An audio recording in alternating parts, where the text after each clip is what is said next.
There is a book so ancient, so dangerous, that it was erased from the Bible itself. A book that speaks of angels who fell from heaven, of forbidden knowledge, of giants who walked the earth. For 4,000 years its secrets were whispered, and then silenced. This is the mystery of the Book of Enoch, the text the ancient world tried to bury. Imagine a desert night, the ruins of Mesopotamia lit only by torches. Priests carve into clay tablets the story of a man who walked with God, a man who vanished into heaven without ever tasting death. His name is Enoch, the great-grandfather of Noah. In the Bible, his story is only a fragment. Enoch walked with God, and he was no more. But in the Forbidden Book, the story explodes into visions of fire, rebellion, and cosmic judgment. Enoch is not just a man. He is chosen to witness what no other eyes had seen, the secrets of heaven and the crimes of angels. The Book of Enoch describes a rebellion, not of men, but of angels themselves. They were called the Watchers. 200 of them descended upon Mount Hermon, a blazing host of stars falling into the night. They looked upon the daughters of men, and they desired them. Breaking the laws of heaven, they bound themselves by oath. And from their union with women came the Nephilim, giants of monstrous size towering above forests, stronger than any army. But the Watchers' sins did not stop there. They taught humanity knowledge never meant to be revealed.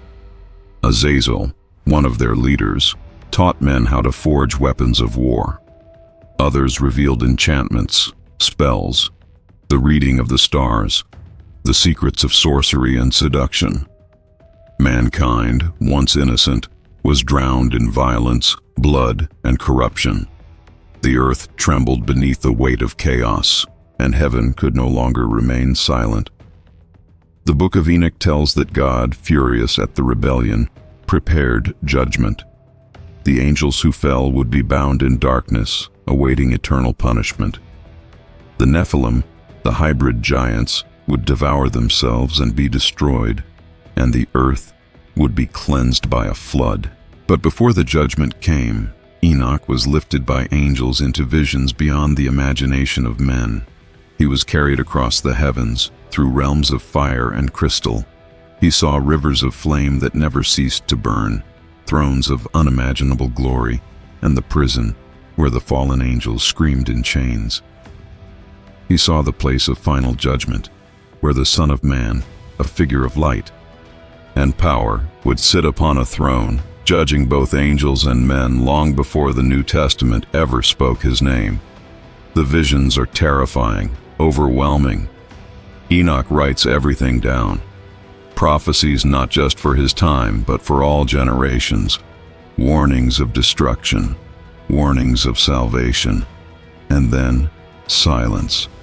The book vanishes, hidden, declared forbidden by councils of the church, banned from the scriptures, labeled apocryphal, erased from the canon. For centuries, only whispers remained. Why? Because the Book of Enoch speaks not only of faith, but of power. It tells of angels who broke the order of creation. It speaks of forbidden knowledge that changed mankind forever. And it hints at truths too dangerous, too disruptive for the world to accept. For centuries, it was thought lost. But then fragments were discovered. In Ethiopia, an entire version survived, guarded in secret by the church. In the caves of Qumran, among the Dead Sea Scrolls, pieces of the Book of Enoch were uncovered, proving it had once been read, cherished, and then buried. Proof that it was real. Proof that it was erased. And now we must ask, why was it erased? Was it fear? Was it heresy? Or was it because the Book of Enoch revealed a truth humanity was never meant to know? The fallen angels, the forbidden knowledge, the giants who once ruled the earth. This is not just a story, it is prophecy. A warning across 4,000 years, echoing through stone and shadow, telling us that history is not as clean as we were taught. So ask yourself this: if one book could be erased from the Bible, What else has been hidden from us? Prepare yourself, because this is only the beginning. The next untold story will take you deeper, to another ancient text, another forbidden secret, another truth buried for millennia. And when the shadows speak again, will we dare to listen?